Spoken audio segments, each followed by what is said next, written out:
स्वागत है आपका आपके अपने YouTube चैनल RWM न्यूज़ पर, जहां आपको मिलती है देश और दुनिया की सबसे बड़ी और सबसे तेज खबरें। आज की टॉप ब्रेकिंग न्यूज़ में चिड़ियाघर में बर्ड फ्लू की जांच तेज, डॉक्टरों ने लिए नमूने, वेटलैंड से भी किए सैंपल। सरकार प्राइवेट कंपनियों को परमाणु ऊर्जा में मौका देने जा रही है। 2047 तक 100 गीगावाट का बड़ा लक्ष्य। वहीं SBI ने FD ब्याज दरों में 0.20% की कटौती की। 2-3 साल की FD पर अब मिलेगा सिर्फ 6.7% तक। सभी खबरों की सटीक जानकारी आपको मिलेगी आज के जबरदस्त न्यूज बुलेटिन में, तो चैनल को सब्सक्राइब कर लीजिए और देखते रहिए RWM न्यूज। अमित शाह ने दिल्ली में एक नया OCI पोर्टल लॉन्च किया। अब जो भी ओवरसीज सिटीजन ऑफ इंडिया होते हैं उनके लिए ये नया पोर्टल काफी आसान और यूजर फ्रेंडली रहेगा। अभी करीब 50 लाख से भी ज्यादा लोग इसका इस्तेमाल कर रहे हैं, तो उनके लिए ये नया सिस्टम काफी काम आएगा। सेफ्टी भी ज्यादा है और सब कुछ पहले से ज्यादा स्मूथ चलेगा। वहीं अब उदय ने आधार से जुड़ा कुछ अनाम यानी बिना नाम वाला डेटा पब्लिक के लिए अवेलेबल कर दिया है, वो भी गवर्नमेंट के data.gov.in वाले प्लेटफॉर्म पर।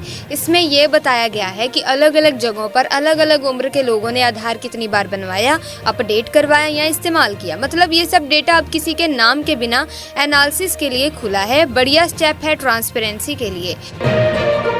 वहीं जो सरकारी ई मार्केट प्लेस है ना, GEM मतलब गवर्नमेंट ई मार्केट प्लेस, वो अब दुनिया का सबसे बड़ा और आसान पब्लिक खरीदारी प्लेटफॉर्म बन गया है। कल इसके 8वें GEM डे पर इसके CEO मिहिर कुमार ने खुद ये बात बताई दिल्ली में प्रेस से बात करते हुए। सच में गवर्नमेंट की खरीदारी अब पहले से काफी ट्रांसपेरेंट और डिजिटल हो गई है। चिड़ियाघर में बर्ड फ्लू की खबर आई थी, तो उसी के चलते एक टीम आई थी डॉक्टर और साइंटिस्ट की। उन्होंने आकर बाड़ों का अच्छे से मुआयना किया। बब्बर, शेर, भरत, हिरन और पंछियों के आसपास से नमूने भी लिए, जैसे तालाब का पानी, मिट्टी वगैरह। और एक दूसरी टीम ने चिड़ियाघर के आसपास जो वेटलैंड है ना, वहाँ से भी पंछियों की बीट वगैरह जमा की ताकि अच्छे से टेस्टिंग की जा सके।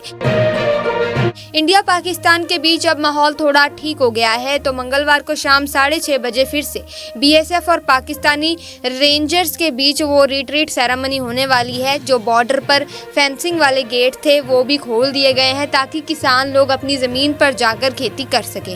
पहले जब दोनों देशों के बीच टेंशन चल रहा था तब ये सेरेमनी भी बंद थी और गेट भी लॉक कर दिए गए थे। अब थोड़ी राहत की खबर है। वहीं आपको बता दें कि रूसी मीडिया के अनुसार पुतिन और ट्रंप के बीच 2 घंटे से अधिक समय तक बातचीत चली। रूसी राष्ट्रपति ने वार्ता को महत्वपूर्ण, स्पष्ट और उपयोगी बताया। उन्होंने रूस और यूक्रेन के बीच सीधी वार्ता फिर से शुरू करने में अमेरिका की भूमिका के लिए ट्रंप का आभार भी व्यक्त किया। वहीं अब सरकार परमाणु ऊर्जा वाले सेक्टर में प्राइवेट कंपनियों को भी लाने की तैयारी में है। मतलब अब तक तो सब कुछ सरकारी कंट्रोल में था, लेकिन अब प्राइवेट इन्वेस्टर्स को भी मौका मिलेगा। इसके लिए शायद मॉनसून स्तर में परमाणु ऊर्जा अधिनियम में बदलाव लाया जाएगा। और सोचो, टारगेट भी बड़ा रखा गया है। 2047 तक 100 गीगावाट एनर्जी प्रोड्यूस करनी है। देश की बढ़ती एनर्जी डिमांड को देखते हुए ये कदम जरूरी भी है। वहीं गुजरात में फिर से अवैध कब्जे हटाने की मुहिम शुरू हो गई है। चंदोला वाला इलाका जो है वहाँ दूसरे फेज में काम चल रहा है। इस बार तो पूरे 2.5 लाख स्क्वायर मीटर से भी ज्यादा एरिया खाली करवाया जा रहा है। इतने बड़े ऑपरेशन के लिए 3000 से ज्यादा पुलिस वाले भी तैनात किए गए हैं। माहौल काफी टाइट है वहाँ भी। साथ ही अब आगरा कैंट में बनारस वाली वंदे भारत में सीट्स की टेंशन थोड़ी कम हो जाएगी। रेलवे ने उसमें 8 की जगह अब 16 कोच कर दिए हैं, यानी पहले से डबल लोग उसमें सफर कर पाएंगे। ये नई व्यवस्था 29 मई से लागू हो रही है। अच्छा कदम है, भीड़ तो वाकई बहुत बढ़ गई थी। साथ ही AICTE ने एक नया प्रोग्राम शुरू किया है, APF यानी AICTE प्रोडक्टिजेशन फेलोशिप। इसका मकसद ये है कि जो भी स्टूडेंट्स इनोवेटिव आइडियाज पर काम कर रहे हैं उनको हेल्प मिले, ताकि वो अपने आइडिया को सिर्फ सोच तक सीमित ना रखें बल्कि उसे असली प्रोडक्ट या सर्विस में बदल सकें। यानी अब जो स्टूडेंट कुछ नया करना चाहते हैं उनके पास एक मौका है कि वो अपने आइडियाज को मार्केट तक ले जाएं। काफी बड़ा इनिशिएटिव है स्टार्टअप माइंडसेट को बूस्ट करने के लिए।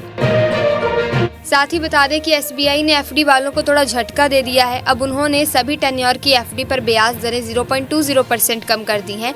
नई रेट्स 16 मई से लागू हो गई हैं। मतलब अगर आपकी FD 3 करोड़ से कम की है, चाहे सीनियर सिटीजन हो या नॉर्मल, तो अब थोड़ा कम ब्याज मिलेगा। खासकर जो FD 2 से 3 साल के बीच की है उस पर अब मैक्सिमम 6.7% का ही ब्याज मिलेगा। वहीं बिहार में इस साल की आखिरी तिमाही में नई विधानसभा बनेगी। पिछले चुनावों की तरह इस बार भी पूरे देश की नजरें बिहार के चुने हुए विधायकों पर टिकी रहेंगी। लोग अपने जनप्रतिनिधियों को सिर्फ उनके बाहुबल यानी ताकत से नहीं बल्कि उनके धनबल यानी संपत्ति से भी परखेंगे। असल में अब ये दोनों बातें हमारे देश में स्वच्छ राजनीति के अहम पैमाने बन गई हैं। साथ ही सुप्रीम कोर्ट अब उस मामले पर सुनवाई करने के लिए तैयार हो गया है जिसमें अली खान महमूदाबाद ने अपनी गिरफ्तारी की चुनौती दी है। ये मामला ऑपरेशन सिंदूर से जुड़ी एक पोस्ट को लेकर है। अली खान महमूदाबाद अशोका यूनिवर्सिटी में पॉलिटिकल साइंस डिपार्टमेंट के हेड हैं। इस याचिका पर सुनवाई चीफ जस्टिस BR गवई और जस्टिस AG मसीह की बेंच कर रही है। उनके वकील कपिल सिब्बल ने कोर्ट में अपनी दलीलें रखी जिस पर कोर्ट ने गौर भी किया। अब देखना है कि आगे क्या होता है। इसी के साथ ईडी ने यूको बैंक के पुराने चेयरमैन और मैनेजिंग डायरेक्टर रहे सुबोध कुमार गोयल को पकड़ लिया है। मामला करीब 6,200 करोड़ रुपए की बैंक लोन फ्रॉड का है।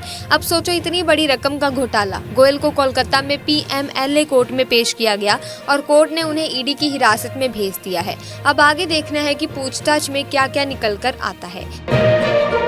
साथ ही संभल की जामा मस्जिद वाले सर्वे पर रोक लगाने के लिए हाईकोर्ट में जो याचिका दी गई थी वो खारिज हो गई है। इसके बाद प्रशासन थोड़ा सतर्क हो गया है, इसीलिए वहां पुलिस की चौकसी बढ़ा दी गई है। खुद SP कृष्ण कुमार विश्नोई ने फोर्स के साथ शहर में पैदल मार्च किया और लोगों को यही कहा कि शांति बनाए रखो, किसी भी अफवाह पर ध्यान मत दो।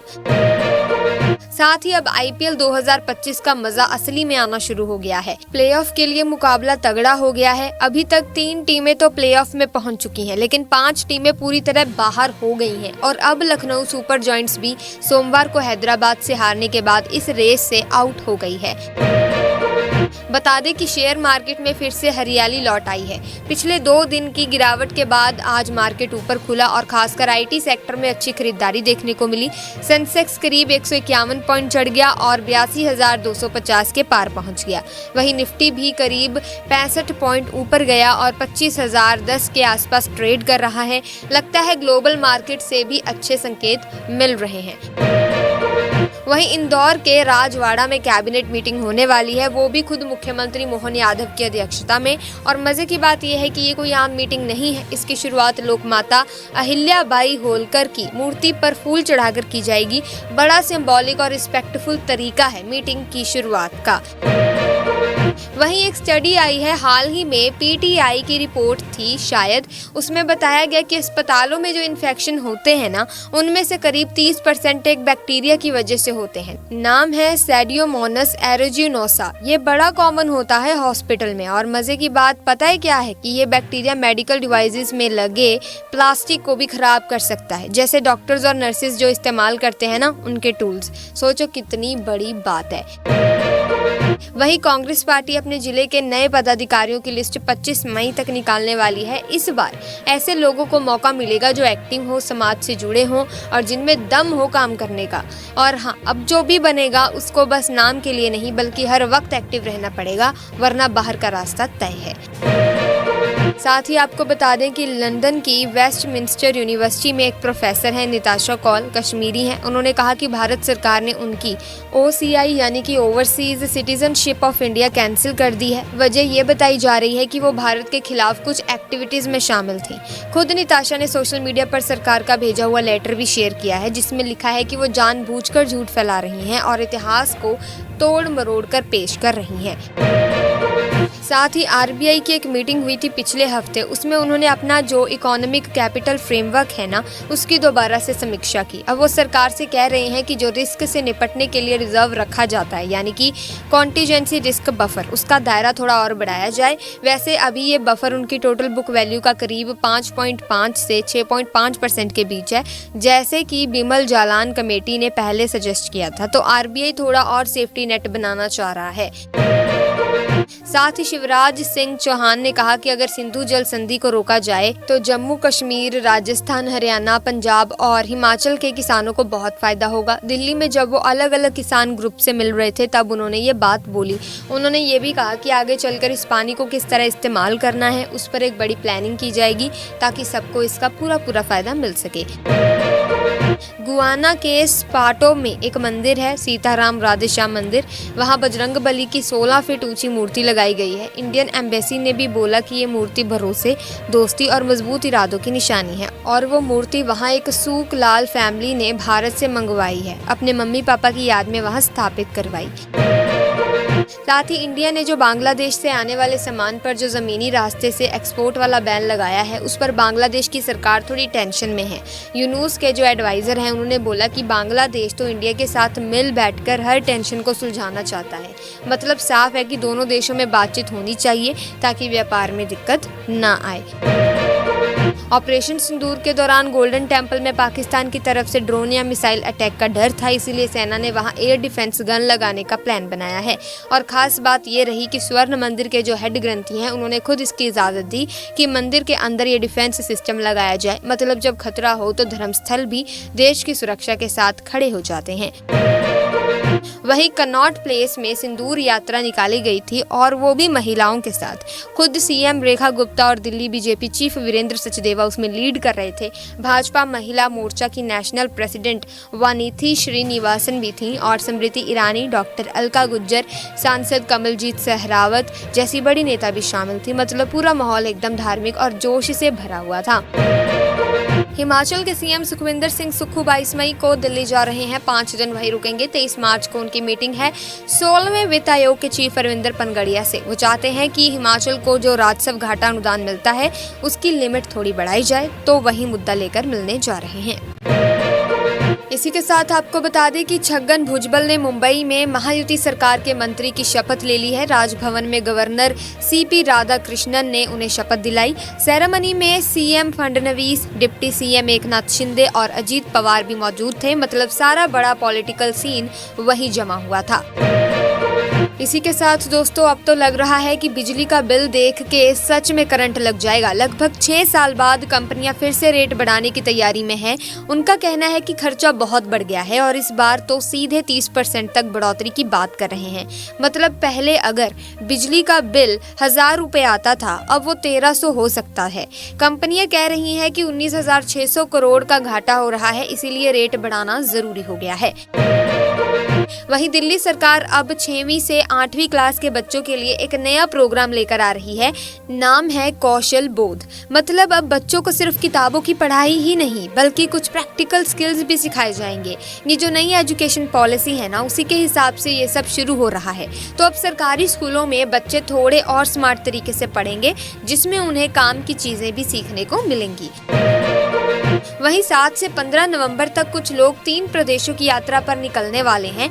इनका मकसद है लोगों को जागरूक करना कि भारत को हिंदू राष्ट्र बनाना है और बेटियों को लव जिहाद से बचाना है। वो करीब 400 गांव से गुजरेंगे और हिंदू राष्ट्र की भावना फैलाएंगे। ये बात पंडित धीरेन्द्र कृष्ण शास्त्री ने पानीपत में एक कड़े आयोजन के दौरान कही, जहां श्री हनुमंत कथा का महोत्सव हो रहा था। वहीं निजी स्कूलों में जो निशुल्क शिक्षा का अधिकार है ना, उसके तहत एडमिशन लेने की प्रक्रिया थोड़ी स्लो चल रही है। कुल मिलाकर 75 जिलों में लगभग 1,85,000 बच्चों को सीटें तो मिली हैं, लेकिन अब तक सिर्फ 1,10,000 बच्चे ही एडमिशन ले पाए हैं। मुंबई में कोरोना के केस बढ़ रहे हैं, जिससे हेल्थ डिपार्टमेंट की चिंता बढ़ गई है। अब तक वहां 53 लोग कोरोना पॉजिटिव पाए गए हैं। दुख की बात यह है कि 2 मरीजों की कोरोना से मौत भी हो गई है, लेकिन वो पहले से काफी बीमार थे। एक को मुंह का कैंसर था और दूसरे को नेफ्रोटिक सिंड्रोम। वहीं आपको बता दें कि यूपी के कासगंज को योगी सरकार ने 724 करोड़ रुपए की कई योजनाओं का तोहफा दिया है। एक सरकारी कार्यक्रम में सीएम योगी आदित्यनाथ ने पाकिस्तान में भारतीय सेना के ऑपरेशन सिंदूर का भी जिक्र किया।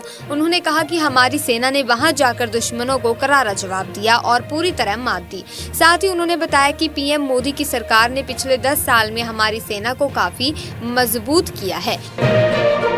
मायावती ने फिर से योगी सरकार पर हमला किया है। उन्होंने कहा है कि जो यूपी में मदरसों को बिना वजह तोड़ा जा रहा है वो बिल्कुल गलत है, और ये भी कहा कि इस साल यूपी में करीब 22 लाख बच्चों के एडमिशन कम हो गए हैं, जो बड़ी चिंता की बात है। मतलब बच्चों की पढ़ाई पर इसका बुरा असर पड़ रहा है।